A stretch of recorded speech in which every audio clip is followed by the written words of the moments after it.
What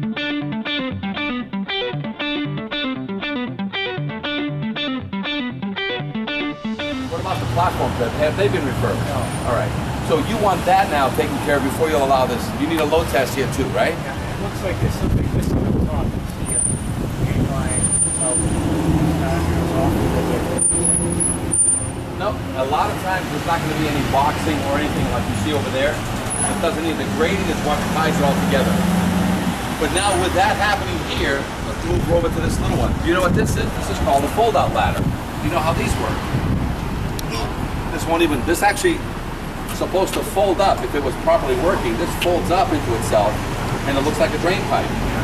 And you only release it from above. And when you release it, it does this. This is 7 to 9 feet off the ground. I'm supposed to jump through the remaining portion. But do you trust every one of these rivets on this ladder without a load test? If I load test this, will that be sufficient for you? Okay, otherwise can I give you another alternative? If I was to take out each one of these rivets and put in a new bolt here, will you be then satisfied? That would be a certification in lieu of a load test. You want refurbishment, reinforcement in lieu of a load test. Because that's what the law says, right? Yeah. Examination or a load test. These are hollow rivets? No, they're through, but they're one piece. But the water's getting in there. Can you, if you see that everything's been compromised. Right. Original square heads. You test this? See the rust inside there? Yeah. Even though it's a 16 to an 8, do you think that rust has compromised these bolts? Sure. So in order for somebody to guarantee this to you, as soon as I take out those two bolts, which is pretty fast, I don't need to verify them anymore. I can just change the bolts. So refurbishment is what gives you the guarantee. Let's take a look at this one. Do you see any cement problems? Oh yeah. Oh, repointing needed. Perfect. Look at the gussets. Do you see any bulges in the gussets? Especially this right one. Oh yeah. So you already see that, and even if you couldn't see original hardware or new hardware anywhere on this fire escape system. No new hardware, so it's impossible for something that's 50 to 75 years old not to have some sort of refurbishment to satisfy you as the inspector. What about paint job? It needs a paint job or no paint job? And the fact that this thing's down, this is a break-in issue. People can break into the building, but if this thing was properly greased and properly bolted, you can close this up now. There's nobody breaking into this building. Okay, now let's walk this way. There's a fixed fire escape ladder right here. And any of these bolts ever give way, how heavy are these to fall on somebody's head? Yeah, this looks like it's bent a little bit. Right, it's bulging.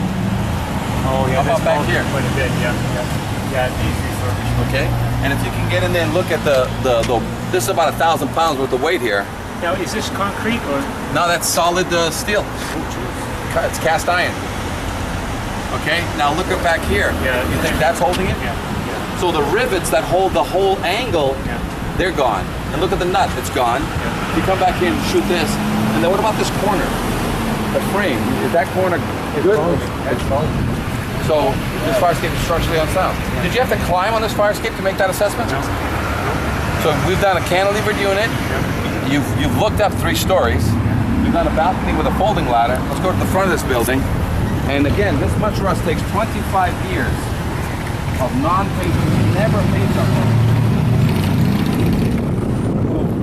Again, you're on a physical inspection on the building. You happen to walk out and notice there's a fire escape.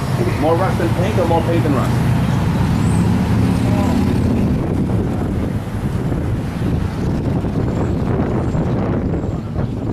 Needs a paint job. So if you only want to write a violation on just the maintenance part, that's all you need.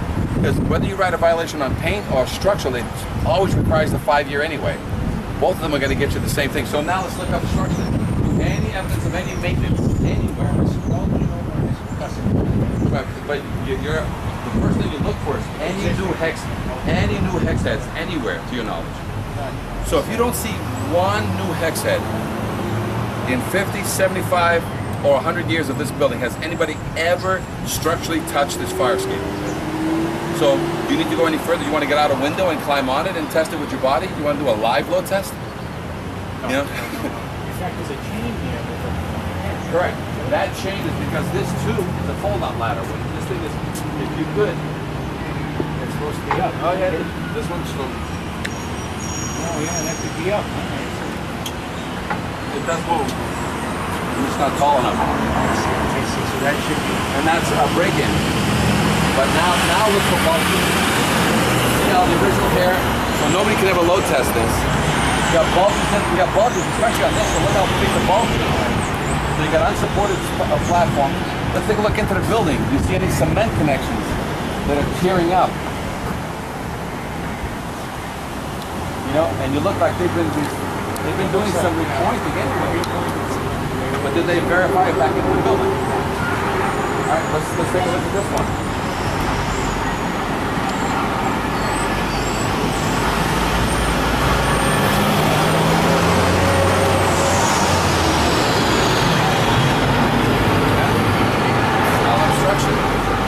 So they can have this, but now we're in obstruction. So they can take that pole and put it up there. Okay. But right now, the guy took advantage of something, and that's obstructing firemen from getting up to see getting down.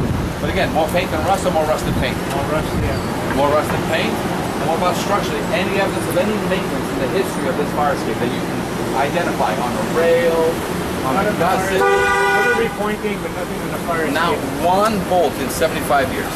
It's impossible. And no engineer will load test this. In fact, we have a yeah.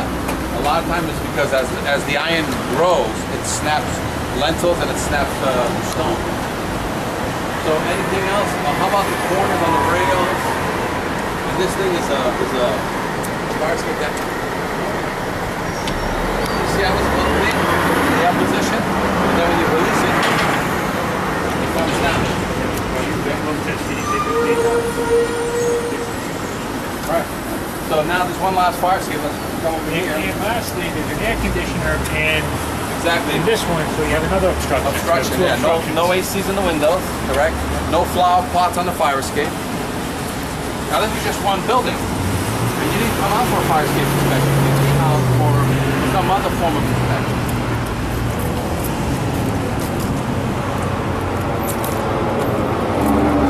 This one.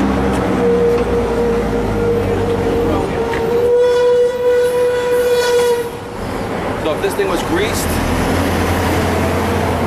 when you release it from above, so now if it's closed, I can't break it in the building. It's not properly attached here. It used to be here, so it's not properly attached. And when you release it and it was properly greased, it's supposed to do this. It comes down and people come down. Oh yeah, the whole thing. So now let's, down here you can see a lot more of the cement situations. Now, let's talk about the cement.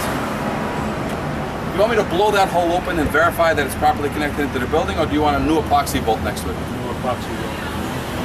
For what reason? Because I can make $250 per examination, but I can only make $25 per new epoxy bolt. So, is it really what's better for the client? Whatever's cheaper and faster to the client. So instead of me verifying what obviously looks like a good thing, but it's unverifiable without some form of destructive testing, which means right next to it I drill a 3/4 hole next to the steel, and then I put in a probe and I start photographing it whichever way I can to prove to you with photographs that, but instead 3 to 5 inches away, I put a new bolt, put a Hilti epoxy bolt, mechanically fasten it back to this one, make sure this one is properly packed. Now the unknown, it's called the invisible connection, has now been duplicated. So whatever cheaper, verification of the connection or duplication, whatever's cheaper to the client.